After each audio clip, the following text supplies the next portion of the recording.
আজকে কাঁচা কলা আলু দিয়ে মাছ দিয়ে একটা ঝোল হবে। রুই মাছ বোধহয়, মাছটা আমি চিনতে পারছি না কি মাছ। রুই মাছ দিয়ে কাঁচা কলা দিয়ে আলু দিয়ে ঝোল হবে। বেশ অনেক দিন হয়ে গেছে কাঁচা কলার তরকারি খাওয়া হয় না। আমি তো কাঁচা কলাটা খেতে ভীষণ ভালোবাসি, তাই কাঁচা কলার মাছ দিয়ে তরকারিটা কাঁচা লঙ্কা দিয়ে ওইটা আমি বেশি ভালোবাসি। তাই আজকে ওইটা রান্না হবে। আর এই যে সাথে মাছটা আমি ধুয়ে পরিষ্কার করে নিয়েছি। মাছটা ধোয়ার পরে একদম সাদা ধবধবে হয়ে গেছে। মাছটা বোধহয় পুকুরের মাছ, আমাদের আশেপাশে কোনো পুকুরের মাছ। তাই এই তরকারিটা আজকে রান্না হবে। সাথে তোমরা থাকো, আশা করি তোমাদের ভালো লাগবে। ঠিক আছে, তাহলে আমি এখন সবজিটা কেটে নিই। মাছটা আগে ভাজা বসাবো, মাছটা ভাজা বসায় তারপরে এই যে কলা আলুটা কেটে নেবো। বেশি কিছু কাটাকাটি না, এটুকু কাটলে হয়ে যাবে। মাছে যে লবণ হলুদ মাখিয়ে নিলাম। এখানে হচ্ছে আমি কলার জন্য ছোট ছোট মাছগুলো দিয়ে কলা রান্না করবো, বাকি কয়েকটা মাছের একটু পাতলা রসা করবো।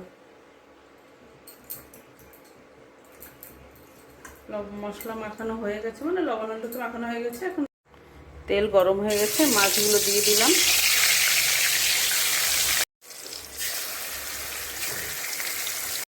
এই কটা মাছ দিয়ে কাঁচা কলার তরকারি করব।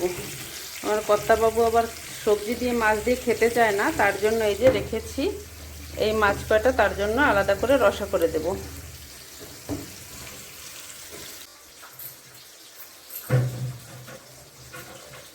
এখন আমি কাঁচা কলাগুলো কেটে নেব।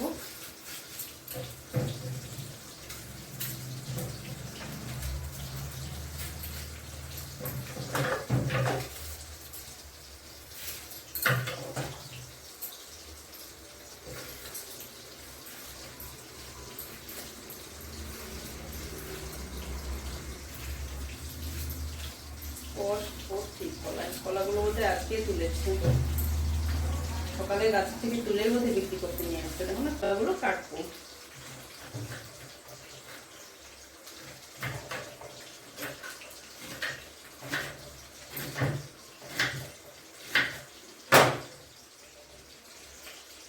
দেখো এরকম করে কলাগুলো কেটে নিলাম।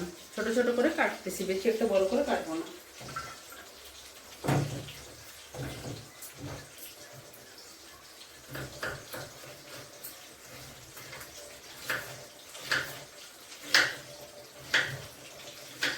কলা আলু সব কাটা হয়ে গেছে। দেখো বলতে ছোট ছোট করে কেটে নিয়েছি। মাছ ভাজা হয়ে গেছে এক সাইড, আর এক সাইড উল্টে দেবো এখন।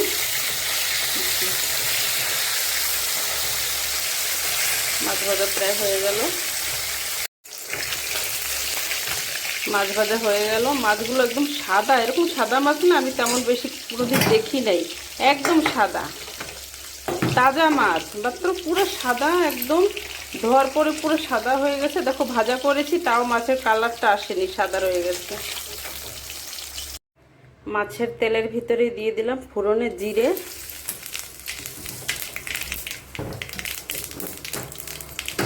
তরকারিটা কাঁচা লঙ্কা রান্না হবে তো, তাই তেলের উপর দিয়ে দেবো কাঁচা লঙ্কা। এখন দিয়ে দেবো যে কেটে রাখা কলা, দিয়ে দেবো হলুদ আর লবণ হলুদ দিয়ে এখন ভালো করে ভাজা হবে।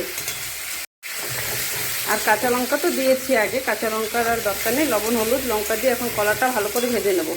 কলাটা ভালো করে না ভাজা করলে কলার একটা কালো কালো কষ বেরোবে, তারপরে খেতেও ভালো লাগে না। অনেক সময় ধরে সুন্দর করে এখন ভেজে নেব। খুব সুন্দর ভাজা হয়ে গেছে। দেখো কলা আলু দুটোটা ভালো করে ভাজা হয়ে গেছে। এখন দিয়ে দেবো ধনে জিরের গুঁড়ো, 1.5 চামচের মতন ধনে জিরের গুঁড়ো দিলাম। এখন একটু সময় নাড়াচাড়া দিয়ে নেবো, বেশি একটা মশলা দেওয়ার পরে ভাজার দরকার নেই। এখন দিয়ে দেবো জলটা আমি গরম করে নিয়েছি। আমি প্রায় জল গরম করেই তরকারিপত্র রান্না করি।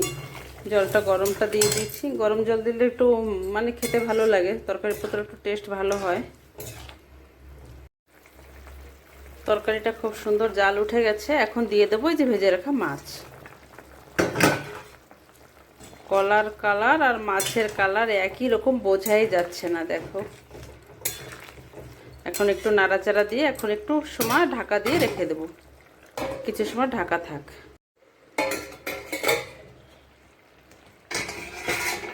তরকারিটা দেখো প্রায় হয়ে গেছে, ঝোল টোল শুকিয়ে গেছে।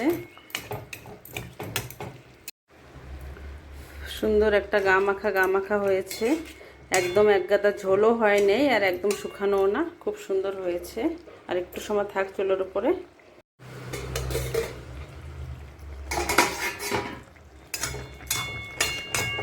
তরকারিটা আমার একদম রেডি। এরকম করে কাঁচা কলা দিয়ে মাছ দিয়ে তরকারি ভীষণ ভালো লাগে খেতে। তোমরাও এইভাবে রান্না করে খেয়ে দেখো, কাঁচা কলা মাছ ভীষণ ভালো লাগবে। আজকের মতন এইখানে রাখি। সবাই ভালো থেকো, সুস্থ থেকো। আর আমার ভিডিওটা ভালো লাগলে একটা লাইক কমেন্ট করে দিও।